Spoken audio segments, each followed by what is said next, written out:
No meio da noite, sob um céu estrelado que parecia engolir a ilha inteira, Júlia corria desesperadamente pela praia deserta, os pés descalços afundando na areia fria e úmida. O som das ondas quebrando nas margens e o vento que agitava as palmeiras criavam um concerto sinistro que parecia ecoar seus próprios medos. Ela havia estado perdida naquela ilha esquecida pelo tempo há dias, talvez semanas. O tempo parecia ter perdido todo o significado desde que o naufrágio a lançou àquela terra isolada. Enquanto corria, a lua cheia lançava sombras alongadas sobre a areia, como se tentasse retratar a luta interna que consumia a Júlia. Ela era uma pesquisadora, especializada em fenômenos inexplicáveis e mistérios que a ciência convencional não conseguia resolver. Sua busca por respostas a havia levado a embarcar em uma expedição para estudar uma série de estranhos acontecimentos em ilhas remotas, mas nenhum deles a preparou para o que estava vivendo agora. A cada passo, Júlia sentia o peso de sua situação aumentar. Fome, sede e exaustão começavam a fazer seu corpo protestar. Ela sabia que precisava encontrar abrigo e água potável logo, ou o desespero a consumiria por completo.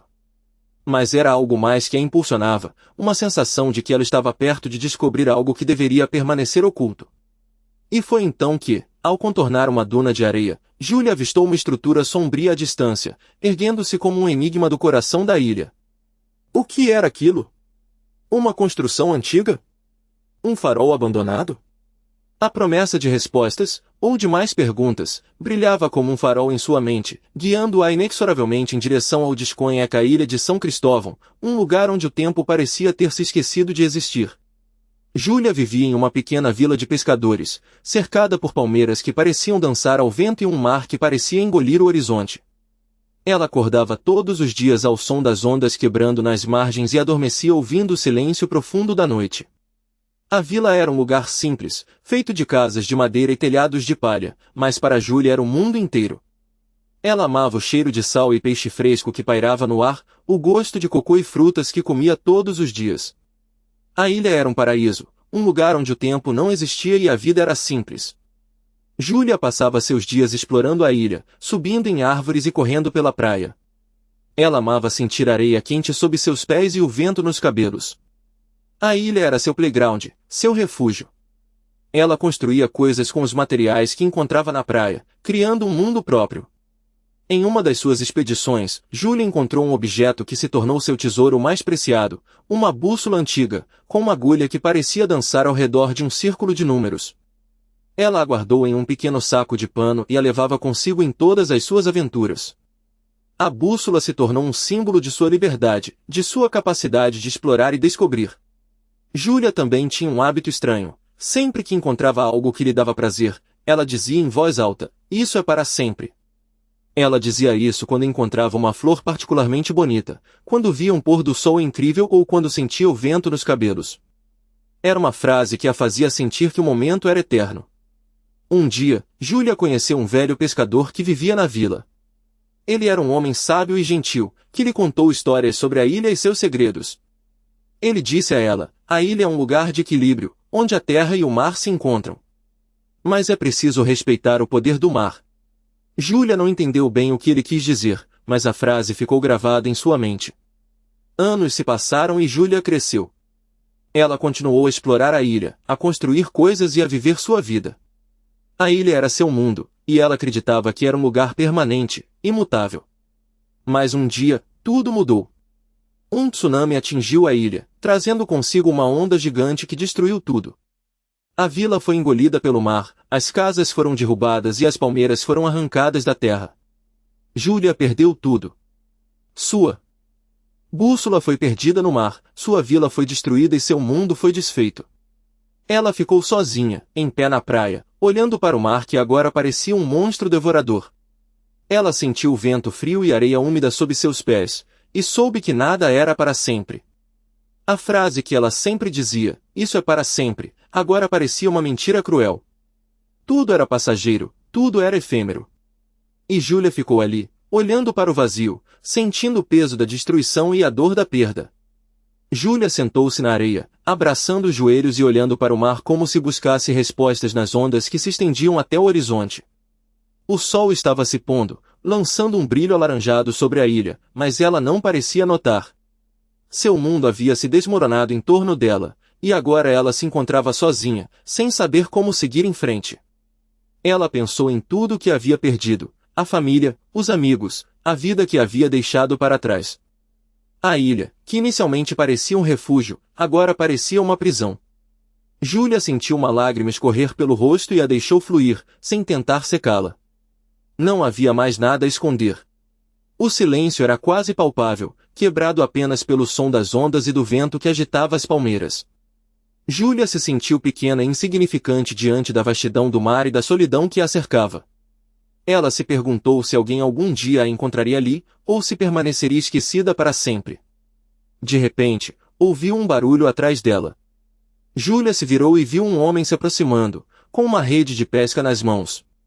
Ele parecia ter acabado de sair do mar, com a pele bronzeada e o cabelo salgado. Júlia não pôde deixar de notar a simpatia em seu olhar. "Posso me sentar aqui?", perguntou o homem, olhando para o espaço ao lado de Júlia. Ela hesitou por um momento, mas algo no tom do homem a fez concordar. Ele se sentou e começou a consertar a rede, seu trabalho manual tranquilo e reconfortante. "Você parece perdida", disse ele, sem levantar os olhos. Júlia suspirou e olhou para o mar novamente. "Estou", respondeu, simplesmente. O homem assentiu e continuou seu trabalho. Júlia o observou, notando a maneira como suas mãos se moviam com habilidade e precisão. "Meu nome é Manuel", disse ele, sem se virar. "Júlia", respondeu ela, quase em um sussurro. Manuel levantou os olhos e a encarou por um momento. "O que te traz a esta ilha, Júlia?", perguntou, com uma curiosidade genuína. Júlia hesitou, sem saber quanto poderia revelar. Mas havia algo em Manuel que a fez confiar nele. "Eu vim para fugir", disse, finalmente, "mas acho que estou mais perdida do que nunca." Manuel assentiu, pensativo. "Às vezes, é preciso se perder para encontrar o caminho de volta", disse ele, com um sorriso suave. Júlia olhou para ele, surpresa com a profundidade de suas palavras. E, por um momento, sentiu uma centelha de esperança. Mas logo ela se apagou, deixando-a novamente na escuridão. Manuel se levantou, sacudindo a areia das calças. "Preciso voltar ao trabalho", disse, "mas se quiser conversar, estarei na praia amanhã, ao amanhecer." E com isso, ele se afastou, deixando Júlia novamente sozinha. Mas, desta vez, ela não se sentiu tão perdida. Algo havia mudado dentro dela, algo que ainda não conseguia identificar. E foi com essa sensação de incerteza que Júlia permaneceu sentada na areia, olhando para o mar, esperando pelo amanhecer. À medida que Júlia corria pela praia, o vento frio batia em seu rosto, e as estrelas acima pareciam piscar como se estivessem tentando lhe enviar uma mensagem. Ela havia estado correndo por horas, mas não parecia cansada. Seu corpo parecia impulsionado por uma força interior, uma determinação que a levava a continuar. A areia fria e úmida sob seus pés era a única coisa que parecia real, o resto era apenas um borrão. Ela pensou em como havia chegado até ali. A ilha de São Cristóvão, com suas palmeiras dançantes e seu mar que parecia engolir o horizonte, havia sido seu lar por tanto tempo. Ela havia crescido ouvindo as histórias do avô, um pescador que havia passado a vida inteira no mar. Ele lhe contava sobre a importância de respeitar o oceano, de nunca se esquecer de suas origens. E Júlia havia esquecido. Ela havia se tornado uma pessoa diferente, alguém que se importava mais com as coisas materiais do que com a natureza. O trabalho no escritório, o celular sempre em mãos, a vida nas redes sociais. Tudo isso havia levado para longe daquilo que realmente importava. E agora, enquanto corria pela praia, ela sentia que estava pagando o preço. A ilha, com sua beleza natural e sua simplicidade, havia sido um refúgio para Júlia. Ela havia começado a trabalhar como voluntária no projeto de conservação da praia, ajudando a limpar o lixo e a proteger as tartarugas. E foi lá que ela conheceu pessoas que a fizeram questionar suas escolhas. Pessoas que a fizeram ver que havia mais na vida do que apenas dinheiro e status. Agora, enquanto corria, Júlia sentia que estava diante de uma encruzilhada. Ela podia continuar pelo caminho que havia escolhido, o caminho da ambição e do sucesso, ou podia mudar. Podia escolher um caminho mais simples, mais autêntico. O caminho que a levava de volta às suas raízes. Ela pensou em como o avô costumava dizer que a vida era como o mar. Às vezes, as ondas eram calmas e a água era cristalina. Mas outras vezes, as ondas eram fortes e a água era turbulenta. E era preciso saber lidar com as duas situações. Júlia sentia que estava no olho do furacão, que as ondas estavam prestes a engoli-la. E então, de repente, ela parou de correr. Ficou parada, olhando para o mar, sentindo o vento no rosto. E sentiu uma coisa que não sentia há muito tempo. Sentiu paz. Sentiu que estava no lugar certo. E nesse momento, soube que não podia mais voltar atrás. Que precisava seguir em frente, por mais difícil que fosse. Mas havia um momento de hesitação. Júlia pensou em como poderia ter escolhido diferente.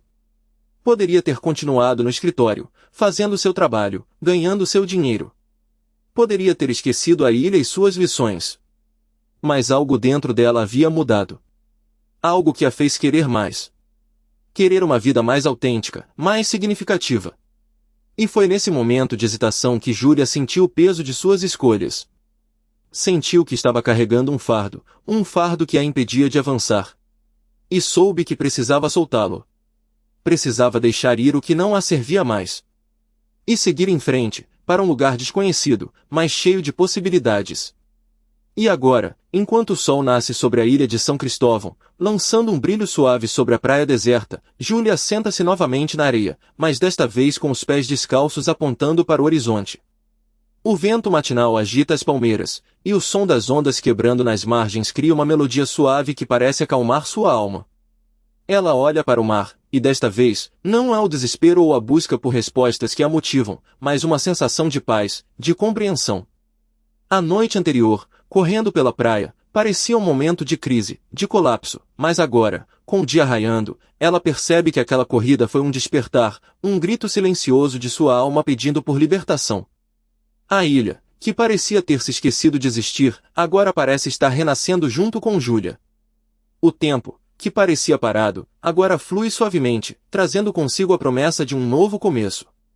Ela pensa em como sua vida, assim como a ilha, parecia ter sido deixada para trás, esquecida pelo mundo.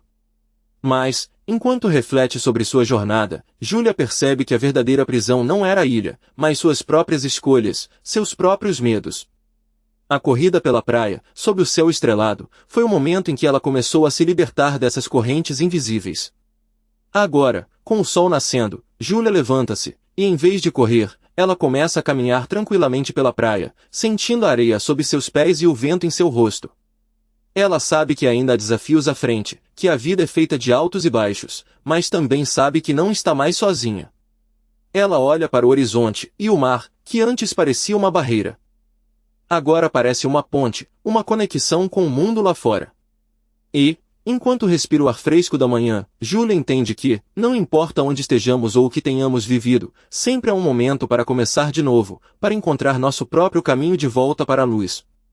E, nesse momento, enquanto o sol continua a nascer, lançando sua luz sobre a ilha e sobre Júlia, ela simplesmente existe, livre, sem